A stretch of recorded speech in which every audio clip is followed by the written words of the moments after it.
விடுமுறை தினத்தை முன்னிட்டு தென்காசி மாவட்டம் குற்றாலத்தில் சுற்றுலா பயணிகள் குவிந்ததால் செயின் பறிப்பு சம்பவங்கள் அதிகரித்துள்ளன.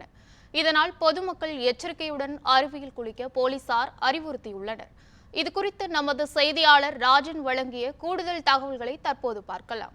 தென்றல் தவழும் தென்காசி மாவட்டத்தில் அமைந்துள்ள குற்றாலம் என்பது உலகளவில் ஒரு புகழ்பெற்ற சுற்றுலா தலமாக விளங்கி வருகிறது.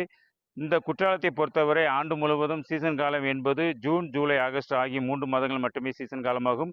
இந்த காலங்களில் நாடெங்கிலும் இருந்து லட்சக்கணக்கான சுற்றுலா பயணிகள் இங்கு வந்து செல்வது வழக்கம். இந்த வருடம் சீசன் என்பதை முன்கூட்டியே தொடங்கிய நாள் முதலிருந்து தற்போது வரை அனைத்து அருவியிலும் தண்ணீர் என்பது ஆர்ப்பரித்து கொட்டி வருகிறது. குறிப்பாக ஒரு மாதத்தை சீசன் என்பது ஒரு மாதம் நிறைவு செய்து உள்ளது. தற்போது 2வது மாதம் துவங்கி உள்ளது. துவங்கிய நாள் முதல் இன்று விடுமுறை தினம் என்பதால் அதிகாலை முதலே பழைய குற்றாலம், மெயினருவி, புலியருவி, சிற்றருவி, ஐந்தருவி உள்ளிட்ட அனைத்து அருவிகளிலுமே சுற்றுலா பயணிகள் குவிந்து வருகின்றனர். வெயிலின் தாக்கம் அதிகமாக இருந்தாலும் கூட சுற்றுலா பயணிகள் வருகை என்பது குறையாத வண்ணம் இருந்து வருகிறது. இதனால் அதாவது நீண்ட நேரம் அருவியில் குளித்து மகிழ்ந்து செல்கின்றனர்.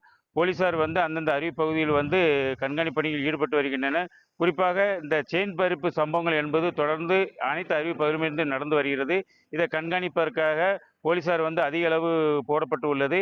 இதனை கருத்தில் கொண்டு திருடர்கள் அந்த செயின் பறிப்பு சம்பவங்கள் ஈடுபடுவதை தவிர்க்கும் விதமாக போலீசார் தொடர்ந்து அறிவுறுத்தி வருகின்றனர். அதாவது குளிக்கும் போது தங்களுடைய தங்க நகைகள் பத்திரமாக பார்த்து கொள்ளவும் என்று தொடர்ந்து வலியுறுத்தி வருகின்றனர். அதையும் பொருட்டு ஒரு சில திருடர்கள் இங்கு குளிக்கக்கூடிய சுற்றுலா பயணிகள் செயின் பறிப்பு சம்பவங்களை தொடர்ந்து ஈடுபட்டு வருகின்றனர். அதேபோல் விடுமுறை தினத்தை கொண்டாட ஐந்தருவி பக்கத்தில் உள்ள வெண்ணமடை படகுக்குளம், அதேபோல் குண்டாறு அணைப்பகுதியில் உள்ள படகுக்குளம், தமிழக கேரள எல்லை பகுதியில் உள்ள பாலருவி, மணலாறு உள்ளிட்ட பகுதிகளுக்கு சென்று சுற்றுலா பயணிகள் தங்களது விடுமுறை தினத்தை கொண்டாடி வருகின்றனர்.